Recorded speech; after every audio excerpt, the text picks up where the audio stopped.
आहो मला एक सांगता का? विचार. मी एवढी छानही दिसत नाही, त्यात तुम्हाला माझा पास्टही माहिती होता, तरीही तुम्ही मला कसं स्वीकारलं? काय करणार, तुला बघितल्यानंतर दुसरं कोणी आवडलंच नाही. सांगा ना मला, मलाही ऐकायचं. गप ग. प्लीज सांगा ना, कसं स्वीकारलं मला? तुला ना आपलं काहीही विचारायचं असतं. तू तुझा पास्ट अगदी पहिल्याच भेटीत सांगितला. यावरून तू किती खरी आहेस हे कळलं. मी तुम्हाला एक प्रश्न विचारू? विचार. एखादी मुलगी जर एखाद्या मुलावर जीवापाड प्रेम करत असेल, तर ते प्रेम त्या मुलाला कळत कसं नाही हो?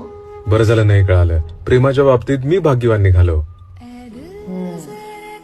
हे असे उत्तर देता आणि मला प्रेमात पाडता तुमच्या. सांगा ना मला, म्हणजे तुम्हाला तर ही गोष्ट माहितीये ना की एखाद्या व्यक्तीवर आपण तेव्हा प्रेम करायचं जेव्हा त्या व्यक्तीचं आपल्यावर प्रेम असेल, मगच ते प्रेम सक्सेसफुल होतं.